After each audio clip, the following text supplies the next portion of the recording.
Hello दोस्तों, welcome to my YouTube channel Ayush tutorial. कैसे हैं आप लोग सब?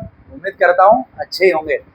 तो आज के हम इस वीडियो में एक्सरसाइज के कुछ लास्ट आखिरी क्वेश्चंस करने वाले हैं और ये क्वेश्चंस करने के बाद हमारा ये जो चैप्टर है वो पूरी तरीके से कंप्लीट हो जाएगा। फिर हम जो कल से स्टार्ट करने वाले हैं वो हमारा फिजिक्स का लास्ट चैप्टर रहेगा, मैग्नेटिक इफेक्ट ऑफ करंट। क्या है मैग्नेटिक इफेक्ट ऑफ करंट, हम कल इसको डिस्कस करेंगे और एक दो टॉपिक भी कल डिस्कस करेंगे। तो कोई भी छुट्टी नहीं मारेगा, रेगुलर आपको वीडियोस देखना है और भी आपके दोस्तों को शेयर करना है, क्योंकि आप जितना रेगुलर रहोगे उतना आपको फायदा मिलेगा। चलिए हम स्टार्ट करते हैं। 14, 15, 16, 17 और 18 क्वेश्चन एक्सरसाइज के जो कि इलेक्ट्रिसिटी चैप्टर के हैं। तो हमारा जो 14 क्वेश्चन है वो है बहुत सिंपल है। ये सारे क्वेश्चन आप लोगों को आते हैं, देखो कैसे आते हैं। जो पहला क्वेश्चन है वो ये बोल रहा है कि हमको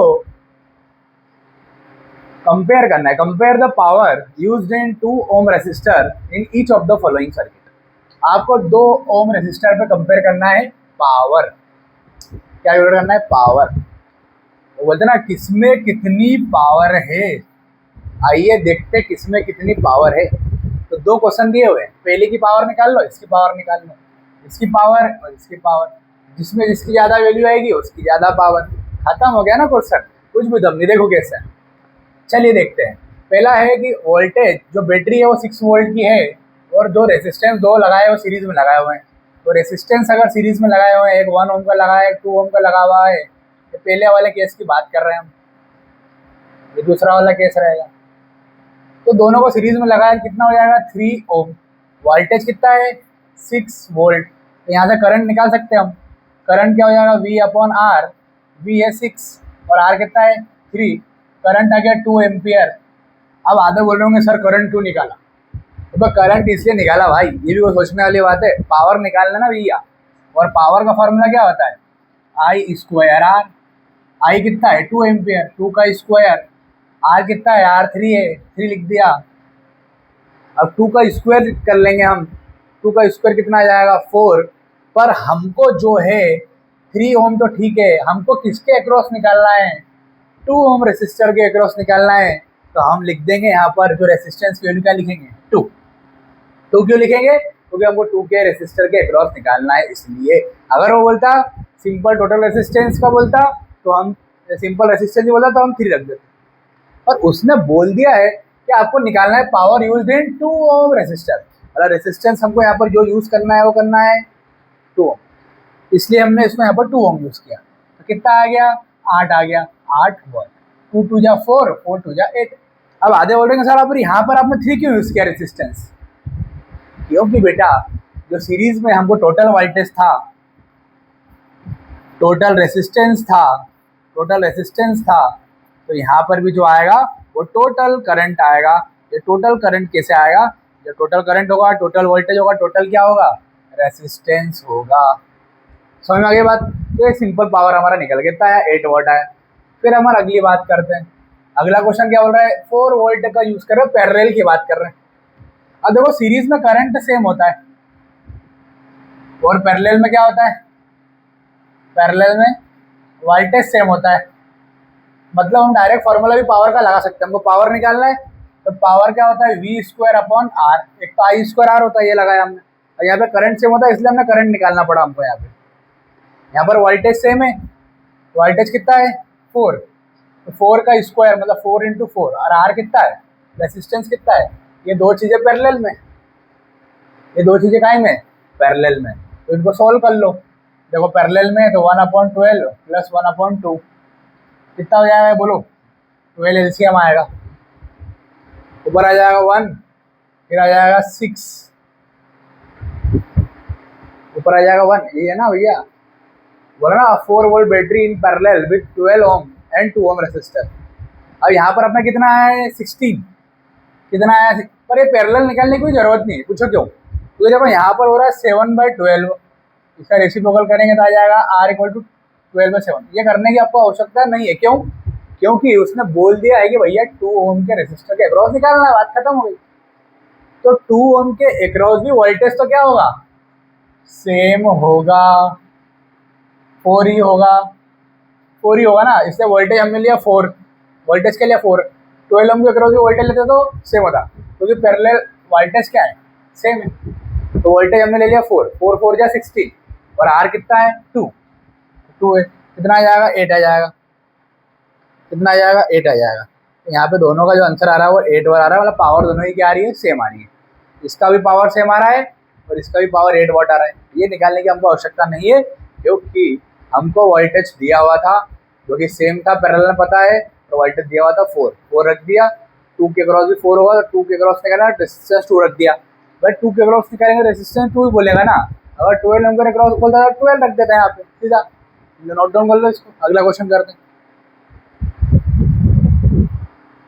चलिए अगला क्वेश्चन करते हैं। गर्मी बहुत ज़्यादा है ना, 1 महीना अभी तो हमारे यहाँ लगत जो है, अब हीट वेव आने वाली है भैया, हीट वेव आने वाली है, तो ऑब्वियसली गर्मी तो ज़्यादा होनी है, पर फिर भी हम आपके लिए कसर नहीं छोड़ेंगे।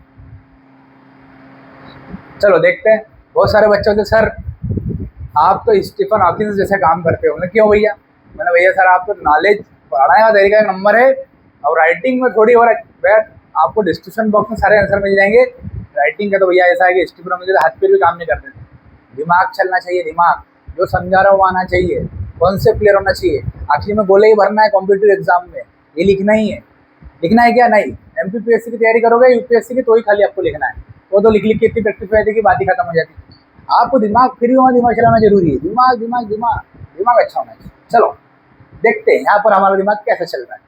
2 लैंप है, 2 लैंप है, एक को इतने पर रेटेड किया गया पावर। देखो मैं आपको एक चीज़ सिखाता हूँ, जब भी न्यूमेरिकल करोगे ना, सबसे बेस्ट तरीका है आपको गिवन गिवन लिख लो। अब ये गिवन गिवन कैसे लिखोगे, यूनिट से पता कर लो। जैसे यहाँ पर वाट दिया हुआ है तो पावर की वैल्यू है, तो पावर कितना दे दिया हमको, पी कितना दे दिया बोलो, 100 वाट।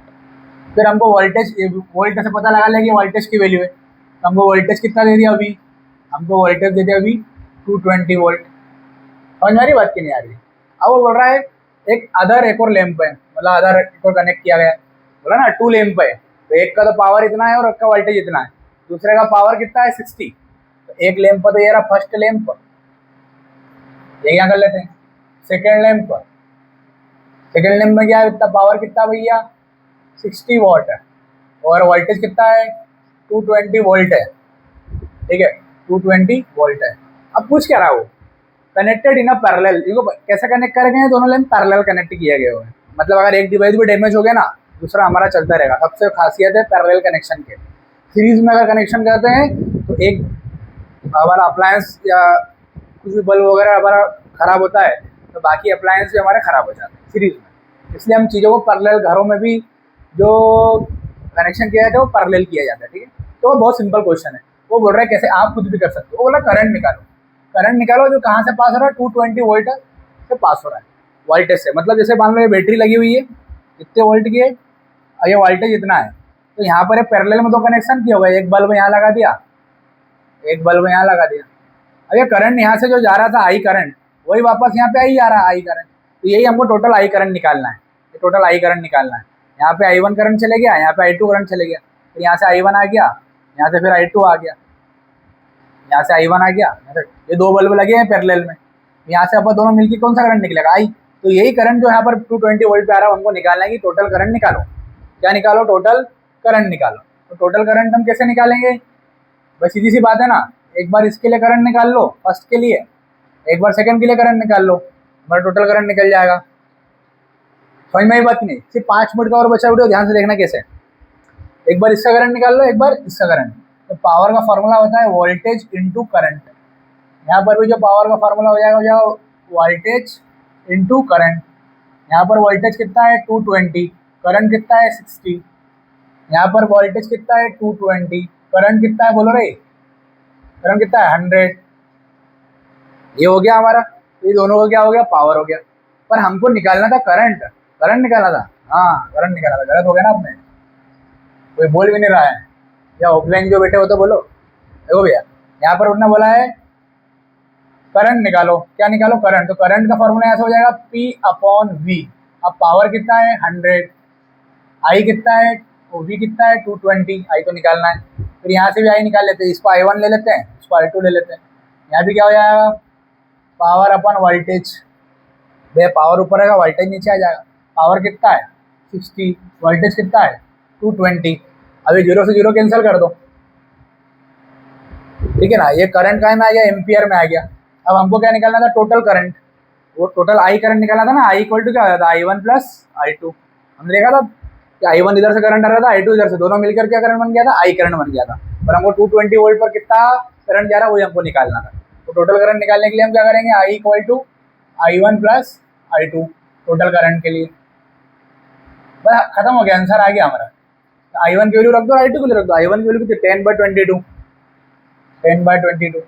इसके लिए दो 6/62, 6/62। तो इसको जब हम सॉल्व करेंगे तो जो हमारा आंसर कितना आ रहा है, ये 0.727। सॉल्व करके देख लेना आप लोग, ठीक है। इसका एलसीएम लेना तो 0.727 एम्पियर हमारा आ जाएगा। तो नोट डाउन कर लो, कुछ भी नहीं किया है। एक लैंप था पहला, उसका पावर इतना था, उसका वोल्टेज इतना था, तो करंट निकाल लिया। दूसरा लैंप था, उसका पावर इतना था, वोल्टेज इतना था, उसका करंट निकाल लिया। उसने बोला है कि जो टोटल करंट 220 वोल्टेज बैटरी पर जा रहा था वो कितना जा रहा था। टोटल के लिए I1 प्लस I2 को क्या कर दिया, प्लस कर दिया। ये आपको समझना था। चलो अगला क्वेश्चन देखते हैं।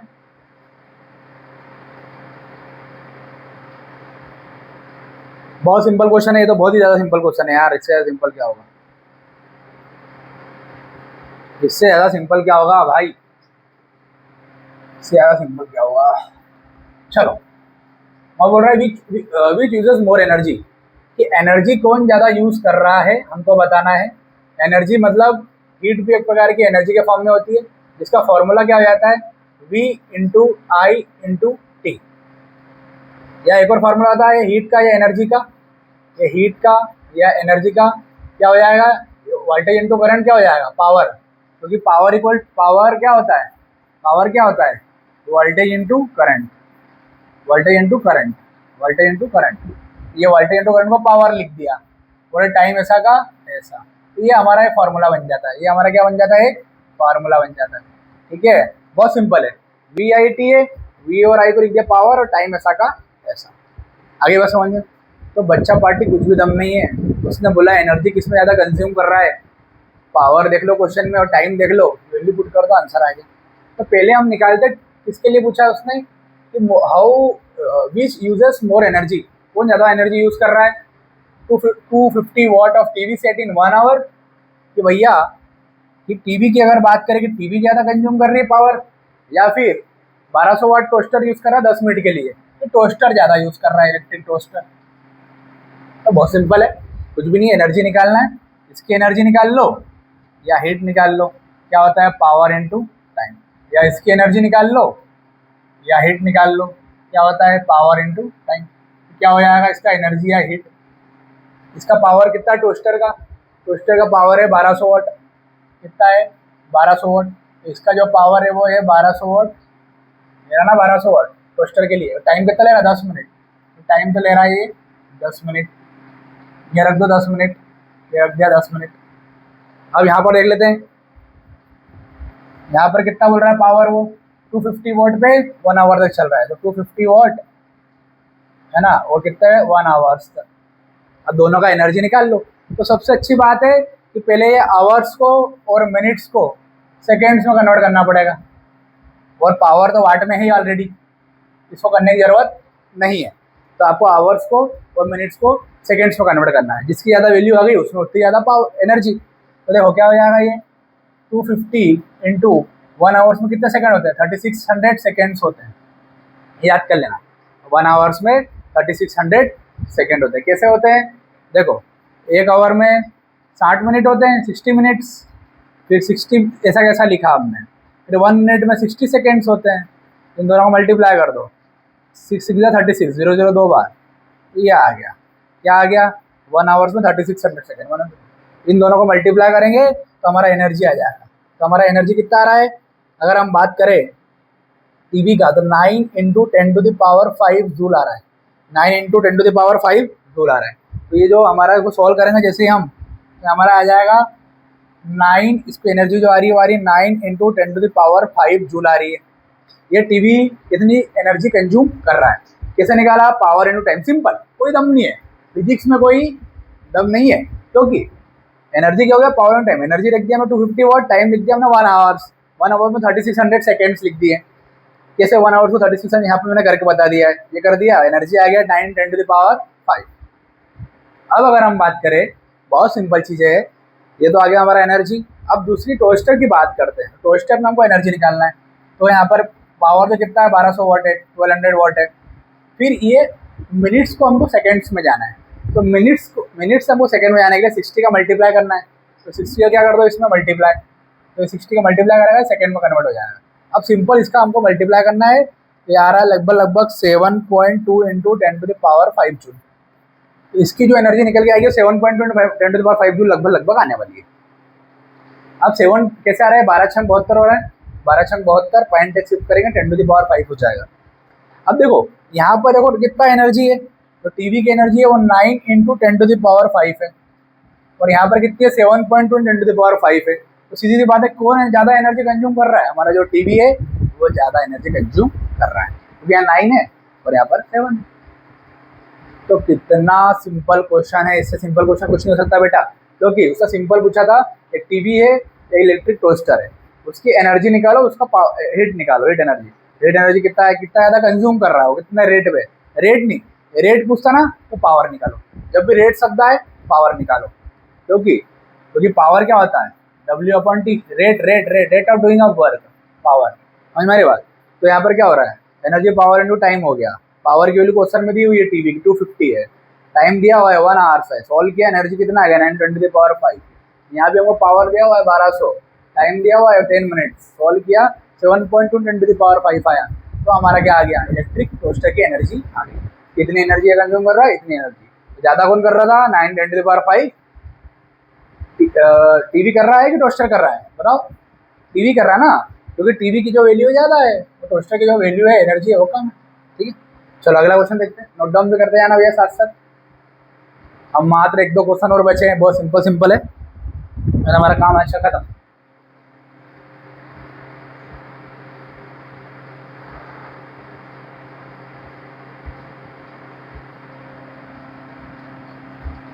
चलो पढ़ते हैं। एन इलेक्ट्रिक हीटर, एक इलेक्ट्रिक हीटर है जिसका रेसिस्टेंस हमको दिया है 44 ओम, ड्रॉस 5 ampere from the service man from 2 hours, calculate the rate at which heat is developed in the heater. हमको कैलकुलेट करना है रेट, रेट मतलब पावर, क्या कैलकुलेट करना है, पावर, कि कितना पावर वहाँ पे लगेगा कि हमारा जो हीटर है वो क्या हो जाए, गर्म हो जाए, वहाँ पे हीट डेवलप हो जाए। पानी गर्म करते हैं ना अपन इलेक्ट्रिक हीटर से, तो इलेक्ट्रिक हीटर से पानी गर्म कर रहे हैं, उसका जो रेसिस्टेंस हमको इतना दिया हुआ है, वहाँ से करंट कितना पास हो रहा है, 5 एम्पियर हो रहा है। कितने घंटे तक हो रहा है, 2 आवर्स तक हो रहा है, 2 घंटे तक लगातार सप्लाई हो रहा है, तो 5 एम्पियर करंट पास हो रहा है और रेसिस्टेंस 44 ओम है। तो हमको निकालना है, calculate the rate at which the heat is develop, मतलब हीट कितनी डेवलप हो रही है हमको बताना है। तो सीधी सी बात है, हमको रेट पूछ रहा है, रेट पूछ रहा है। बहुत सारे बच्चे यहाँ पर एनर्जी निकाल के आ जाते हैं, और एनर्जी का फॉर्मूला क्या होता है, एनर्जी का फॉर्मूला होता है V इंटू आई इंटू टी। ये गलत हो जाता है, ये गलत हो जाता है, क्योंकि वो रेट पूछ रहा है, पावर पूछ रहा है। और पावर के लिए हमको वोल्टेज दिया हुआ है क्या, वोल्टेज दिया हुआ है क्या, वोल्टेज दिया हुआ है क्या, हमको वोल्टेज नहीं दिया हुआ है। ठीक है ना, तो देख लेते हैं। रेसिस्टेंस दिया हुआ है, हाँ रेसिस्टेंस दिया, और क्या दिया हुआ है, करंट दिया है, करंट दिया है। तो पावर का सिंपल फार्मूला लगा दो, एक ये भी तो होता है, I² R, power equal to क्या होता है, I² R। आई कितना, करंट कितना जा रहा है, 5 एम्पियर, तो 5 इंटू 5, रेसिस्टेंस कितना है, 44 है, रेसिस्टेंस कितना है, 44 है। ये आ गया 25 इंटू 44, ये इतना पावर वहाँ पर जनरेट करेगा। जैसे यहाँ पर मैं देख लेता हूँ कितना आ रहा है, ये 1800 वाट आ रहा है, 1800 वाट आ रहा है, ये 1800 वाट आ रहा है क्या, चेक कर लो, मतलब ये आ रहा है आंसर। तो कुछ भी नहीं करना है, सिंपल सा क्वेश्चन था, कंफ्यूज नहीं होना है। यहाँ पर आपको जो है ना, ये टाइम जो दिया हुआ है ना, ये कंफ्यूज करने के लिए दिया हुआ है, कि बहुत से बच्चे टाइम यहाँ पर रख देते हैं, जबकि सिर्फ काम किसका, I² R का ही है। मतलब आई की वैल्यू का काम है कि करंट कितना दिया हुआ है, 5 एम्पियर दिया हुआ है, कितना दिया है, 5 एम्पियर दिया हुआ है, रेजिस्टेंस कितना दिया हुआ है, 44 ओम दिया हुआ है। इन दोनों से ही काम हो रहा है, क्यों, क्योंकि पावर का फार्मूला क्या होता है, पावर का फार्मूला था I² R, I² R होता है, आई की वैल्यू रखी 5 इंटू 5, स्क्वायर था इसलिए 2 बार लिख दिया, R लिख दिया 44। इन दोनों को सब सॉल्व करेंगे, कितना आ रहा है, 1800 वाट हमारा आ रहा है, यही हमारा क्या होगा, आंसर आएगा। इतना सिंपल क्वेश्चन एग्जाम में नहीं आएगा, पर कभी कभी कॉम्पिटिटिव एग्जाम में ऐसे क्वेश्चन पूछ ले जाते हैं, क्योंकि वहाँ पर समय की क्या होती है, कमी होती है। व्यक्ति देखता है और भैया यहाँ तो आर भी है, यहाँ तो ए भी है, मतलब करंट भी है, आई भी है और टी भी है, तो बी भी है, आई भी है, टी भी है। या आई स्क्वायर आर टी वाला फॉर्मूला लगता है, कौन सा लगता है, आई स्क्वायर आर टी। तो आई भी है, आर भी है और टी भी है, तो हीट का एनर्जी का फॉर्मूला होता है ना एक ही है, आई स्क्वायर आर टी। ये लगा के आ जाता है, मतलब यहाँ पर टाइम का मल्टीप्लाई कर देता है, आंसर गलत आ जाता है। ऐसा नहीं करना है, हमको पावर निकालना है, पावर फॉर्मूला था आई स्क्वायर आर, ये होता है, इसको लगा देना आई स्क्वायर आर, आंसर आ जाएगा। चलो आखिरी क्वेश्चन देखते हैं हमारा, जो कि बहुत सिंपल है। एक्सप्लेन द फॉलोइंग, ठीक है, हमको एक्सप्लेन करना है। बाप रे इतने सारे एक्सप्लेनेशन, देख लेते हैं। चलो एक एक करते करते, आपको खुद को भी आते होंगे, सबको आते हैं, जिसने चैप्टर पढ़ा है पूरा उसको ये सारे क्वेश्चन बन जाएंगे, ये मेरी गारंटी है। देखो कैसे, why is tungsten used almost exclusively for filament of electric lamp.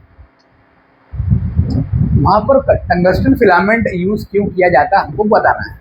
यहाँ पर इलेक्ट्रिक बल्ब में आप लोग देखते होंगे, लैंप्स में देखते होंगे, तो जो ऐसे घुमावदार नहीं रहता उसके ऊपर ऐसा तीन ऐसे ऐसे ऐसे करके ऑयल जैसा, वहाँ पर टंगस्टन जैसा आपने देखा होगा, वो वहाँ पर क्यों यूज़ किया जाता है। वहाँ पर इसलिए यूज़ किया जाता है क्योंकि उसका जो रेसिस्टिविटी होता है, जिसको हम रो से डिनोट करते हैं, उसको क्या बोलते हैं, रेसिस्टिविटी, रेसिस्टिविटी, और उसका जो मेल्टिंग पॉइंट है वो भी बहुत ज़्यादा होता है। तो रेसिस्टिविटी ज़्यादा होने के कारण और मेल्टिंग पॉइंट ज़्यादा होने के कारण, सिर्फ दो ही बातें याद रखना है, सब चीज़ में ये लगती है। रेसिस्टिविटी ज़्यादा होने के कारण, उसका जो मेल्टिंग पॉइंट है वो भी ज़्यादा होने के कारण वहाँ पर टंगस्टन फिलामेंट का यूज़ किया जाता है। खत्म।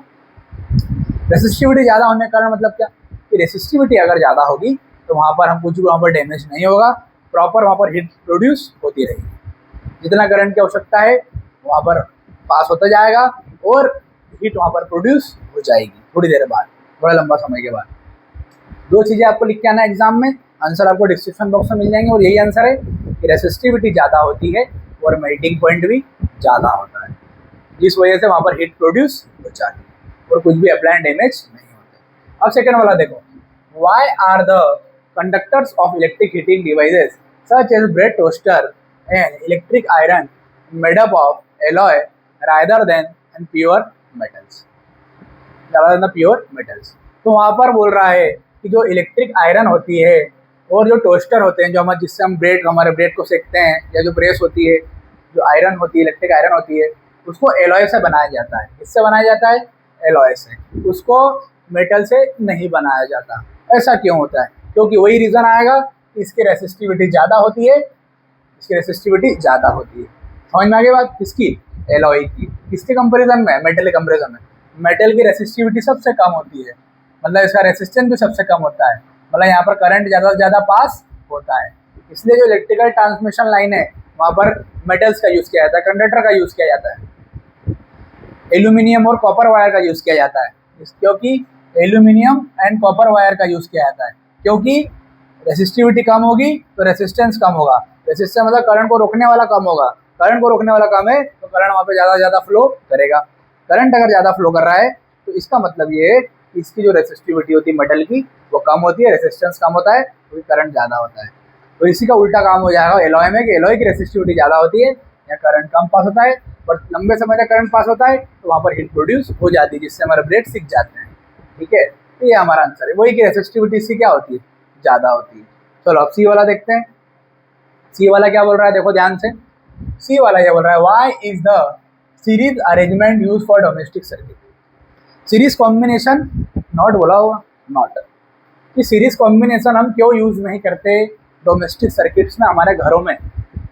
क्योंकि सबसे बड़ा कारण, मुख्य कारण यही है कि हमारे घरों में कभी भी सीरीज कनेक्शन नहीं होता, क्योंकि अगर एक अप्लायंस डैमेज हो जाएगा ना तो बाकी सारे अप्लायंस भी डैमेज हो जाएंगे। दूसरी सबसे बड़ी बात, एक अप्लायंस डैमेज हो जाएगा, सारे अप्लायंस डैमेज हो जाएंगे, क्योंकि सीरीज में कनेक्शन सेम होते हैं, सीधे सीधे लगाए जाते हैं। बट पैरेलल में ऐसा नहीं होता। पैरेलल में आपने कनेक्शन देखा था कि एक ऊपर करंट जा रहा था, एक नीचे करंट जा रहा है। पैरेलल में क्या होता है कि एक अप्लायंस हमारा डैमेज होने के बावजूद भी हमारा दूसरा अप्लायंस चलता रहेगा, उसको कोई फर्क नहीं पड़ेगा, क्योंकि ऊपर कोई अप्लायंस में अलग करंट जाता रहता है और नीचे अप्लायंस में कुछ अलग करंट जाता रहता है, और उसका कनेक्शन ही अलग होता है, पैरेलल होता है। इसलिए हमारे घरों में आप लोगों ने देखा होगा कि ट्यूबलाइट, लाइट, टीवी, ये अगर बंद हो जाए, खराब हो जाए, ये खराब होने के बाद भी हमारा जो दूसरा अप्लायंस है, जैसे कूलर है, फ्रिज है, एसी है, ये चलता रहेगा। भले हमारी टीवी खराब हो जाए, हमारा मोबाइल खराब हो जाए, या चार्जिंग में लगाना चार्जर खराब हो जाए, या चार्जिंग को जो लाइट सप्लाई है वो खराब हो जाए, कुछ भी हमारा अप्लायंस खराब हो जाए, दूसरे अप्लायंस को फर्क नहीं पड़ता। इसीलिए हम घरों में जो है वो पैरेलल कनेक्शन को करते हैं। समझ में आ गई बात? तो इसका जो आंसर सबसे बड़ा यही है, सबसे बेस्ट आंसर। और सीरीज में अगर हम कनेक्शन करेंगे ना, सीधी सी बात है, रेसिस्टेंस बढ़ जाएगा, क्योंकि सीरीज में रेसिस्टेंस क्या होता है, प्लस होता है, R1 plus R2 plus R3। तो दूसरा सबसे मुख्य कारण ये भी है कि रेसिस्टेंस बहुत ज़्यादा बढ़ जाएगा, क्योंकि हम सीरीज में अगर कनेक्शन कर देंगे तो रेसिस्टेंस बहुत बढ़ जाएगा, क्योंकि सभी अप्लायंस के बाद अपना अपना क्या होता है, रेसिस्टेंस होता है। सभी अप्लायंस के बाद अपना अपना रेसिस्टेंस होता है। तो रेसिस्टेंस इतना ज़्यादा हो जाएगा, और रेसिस्टेंस ज़्यादा हो गया तो करंट वहाँ पर फ्लो नहीं होगा, कम हो जाएगा सबसे। इसलिए रेसिस्टेंस को कम रखा जाता है, रेसिस्टेंस को कम रखा जाता है ताकि करंट आसानी से फ्लो होते रहे। और ये चीज़ें काहे में पॉसिबल होती है, ये चीज़ें पॉसिबल होती है पैरेलल में। चलिए एक क्वेश्चन और कर लेते हैं और हमारा चैप्टर कंप्लीट। एक नहीं दो क्वेश्चन है, कर लेते हैं। चलो ये हो गया समझ में आगे बात। इसमें आपको 2 पॉइंट बताया, वो आपको लिखना है खाली। क्वेश्चन नंबर डी बोल रहा है, how does the resistance of the wire very with the area of cross section. जो रेसिस्टेंस ऑफ द वायर है वो एरिया ऑफ क्रॉस सेक्शन से कैसे वेरी करता है। तो डी वाला जो है ना, हमने पढ़ा तो है फॉर्मूला वाला, रेसिस्टेंस जो होता है वो इनवर्सली प्रोपोर्शनल होता है एरिया ऑफ क्रॉस सेक्शन से। सबको आता है कि रेसिस्टेंस क्या होता है, इनवर्सली प्रोपोर्शनल होता है एरिया ऑफ क्रॉस सेक्शन से। अगर हम एरिया ऑफ क्रॉस सेक्शन बढ़ाएंगे रेसिस्टेंस कम हो जाएगा, अगर हम एरिया ऑफ क्रॉस सेक्शन कम करेंगे रेसिस्टेंस बढ़ जाएगा। ये आपको याद रखना है। तो इसमें आंसर क्या आ जाएगा कि एरिया ऑफ क्रॉस सेक्शन जो रेसिस्टेंस से क्या होता है, इनवर्सली प्रोपोर्शनल होता है। अब last question, why are the copper and aluminium wire usually employed for electrical transmission. क्योंकि ये गुड कंडक्टर होते हैं, सबसे अच्छी बात, ये सस्ते भी पड़ते हैं, मार्केट में आसानी से अवेलेबल हो जाते हैं। तो ये हमारे जो कॉपर और एल्यूमिनियम वायर क्यों यूज, अभी मैंने बताया थोड़ी देर पहले, तो हमारे जो कॉपर और एल्यूमिनियम इसलिए यूज़ किए जाते हैं, पहली कंडीशन तो इजीली अवेलेबिलिटी रहती है, ठीक है, इजीली अवेलेबल होते हैं, तो अवेलेबिलिटी अच्छी है, अवेलेबल हो जाते हैं। दूसरा कि इजी प्राइस भी इसका कम होता है, तो अवेलेबिलिटी अच्छी है, प्राइस इसका कम है। तीसरा कि भैया यहाँ पर इसका रेसिस्टेंस कम होता है, जिस वजह से करंट भी ज़्यादा ज़्यादा पास होता है। और यहाँ पर पावर, चौथा पावर लॉस भी क्या होता है, कम। पावर लॉस भी क्या होता है, कम। क्योंकि बड़ी बड़ी ट्रांसमिशन लाइन में हम देखा होगा कि हमारा बिजली का जो पावर स्टेशन है वो तो बहुत दूर होता है, कि हज़ारों किलोमीटर दूर होता है, या कुछ किलोमीटर दूर होता है, बहुत किलोमीटर, मतलब मान के चलते हैं कि 200-300 किलोमीटर तो होता ही है। और गाँव तक बिजली पहुँचाना रहता है तो लंबे लंबे वायर यूज होते हैं, तो अगर पावर का लॉस होता है तो उस पावर के लॉस को भी कौन बचा लेता है, ये जो हमारा कॉपर एल्यूमिनियम वायर है वो बचा लेता है। इनसे अच्छा और कौन बचा सकता है, सिल्वर और गोल्ड। पर सिल्वर और गोल्ड तो यूज़ करने से हम रहे नहीं, वरना हमको खुद का, मतलब अगर हम सिल्वर और गोल्ड को यूज़ करेंगे वायर में, तो ये मान के चलो कि इस दुनिया में कोई भी गरीब नहीं रहेगा, क्योंकि लोग उन क्या करेंगे, जितने भी वायर्स है सब चोरी कर लेंगे, और चोरी करने के बाद एक महसूस एक जगह, एक शांति वाली जगह देखेंगे और वहाँ पर रहना चालू कर देंगे। तो गोल्ड और सिल्वर का वायर इसलिए यूज़ नहीं किया जाता, इनकी रेसिस्टिविटी सबसे कम होती है, सबसे कम होती है। इनका रेसिस्टेंस भी कम होता है, इनकी रेसिस्टिविटी भी कम होती है, मतलब इनका करंट तो सबसे ज़्यादा होता है, अच्छा से अच्छा करंट, तेजी से करंट पास होता है। पर ये इजीली अवेलेबल भी इजीली हो जाते हैं, बट ये इतने कॉस्टली होते हैं, इतने कॉस्टली होते हैं, इनका प्राइस बहुत ज़्यादा होता है, जिस वजह से हम इसको यूज़ नहीं कर सकते। तो अगर आपको मेरा वीडियो अच्छा लगा, ये हमारा जो है इसके आंसर्स आपको डिस्क्रिप्शन बॉक्स में मिल जाएंगे, टेंशन नहीं लेने का, सारे आंसर्स आपको डिस्क्रिप्शन बॉक्स में वहाँ पर मैं आपके लिए उपलब्ध करा देता हूँ। बस आपको अगर मेरा वीडियो अच्छा लगा है तो आप ज़्यादा से ज़्यादा शेयर करें और मेरे चैनल को सब्सक्राइब करें। और सबसे अच्छी बात है कि आज हमारा चैप्टर जो है वो कंप्लीट हो गया है। कल हम स्टार्ट करने वाले हैं मैग्नेटिक इफेक्ट ऑफ करंट। कोई भी मिस ना करे, क्योंकि स्टार्टिंग अगर आपने मिस कर दी बाद में आपको समस्या आएगी। तो रेगुलर आप रहे, और गर्मी की छुट्टी होने के बावजूद भी आप लोग पढ़ाई करें। मैं देखता हूँ कि कुछ बच्चे पढ़ाई कर रहे हैं, 40 से 50 बच्चे खाली, इतने ही जाने भी मेरे वीडियोस देख रहे हैं, पर इस वीडियो के माध्यम से मैं कहना चाहूँगा कि एक दिन ऐसा जरूर आएगा कि वही 40 एक दिन 40K या कह सकते हैं कि 4 मिलियन या लाखों में व्यूज़ आएंगे और लाखों में बच्चे कमेंट करेंगे। एक बात ये भी, कोई अच्छी कमेंट करेगा कोई ख़राब कमेंट करेगा, सीधी सी बात है भैया, सुख दुख तो साथ चलता है। अच्छी कमेंट आएगी तो ख़राब कमेंट भी ऑब्वियसली आएगी, आना भी चाहिए। इसके लिए आपको कुछ सोचना नहीं चाहिए मेरे हिसाब से। जैसे क्रिकेट में अगर हम बैटिंग करने जाते हैं तो सीधी बात है, आउट तो होना ना, पर खेलना जरूरी है। और आउट होंगे वापस खेलने हम जरूर आएंगे। तो आउट होने से आप लोग डरे ना। होता क्या है कि बहुत सारे बच्चे डर जाते हैं आउट होने से। और जैसे हम नॉर्मली भी खेलते हैं ना हमारे ग्राउंड में, तो बच्चे डरते हैं, अरे मैं आउट हो जाऊंगा, अरे मेरी मम्मी क्या सोचेगी, अरे मेरे दोस्त क्या सोचेगा। अरे सोचने था भाई, आउट होने से कभी भी डरे ना। क्योंकि अगर आप डरोगे आउट होने से, किसी भी चीज़ से आप डरोगे, तो आप आपका बेस्ट नहीं दे पाओगे। आप मतलब आप तो हो ही नहीं, आप डर रहे हो तो आप अपना बेस्ट नहीं दे पाओगे ना। आप तो आप हो ही नहीं, कैसे पता चलेगा कि आपने कैसा आपका बेस्ट दिया है? तो पॉसिबल ही नहीं है। फिर आप उम्मीद करोगे अच्छे रिजल्ट का, तो पॉसिबल ही नहीं, अच्छा रिजल्ट का नहीं। तो चलिए मिलेंगे हम हमारे अगले वीडियो में, कल के वीडियो में, मैग्नेटिक इफेक्ट ऑफ करंट के साथ। तो ज़्यादा से ज़्यादा बच्चों को शेयर करें और मेरे चैनल को सब्सक्राइब करें। इसको नोट डाउन भी कर ले और आंसर भी आपको पहुँचा रहा हूँ। और अच्छी एक बात याद आई कि अब मैं जो पढ़ाता हूँ ना, इनको आप 15 मिनट पढ़ाने के बाद पढ़ लिया करो। और ये जो है वीडियोज़, ये जो भी जैसे समझाया, अब इसमें 4 पॉइंट लिख लो मन से कि भैया प्राइस ज़्यादा कम है, इजीली अवेलेबल है मार्केट में, करंट ज़्यादा, रेजिस्टेंस कम है, पावर लॉस भी कम है। 4 पॉइंट लिख सकते हैं मन से एक लाइन में, बस सिंपल। पर नहीं, हम तो हलवा खाएंगे सीधे मुंह में। हाँ खिला दो सर, आप तो बस मेहनत करो, कुछ भी कुछ जितना खुद से नोट्स बनाओगे उतना ज़्यादा बेटर रहेगा। ठीक है, चलो मिलते हैं हमारा अगले वीडियो में।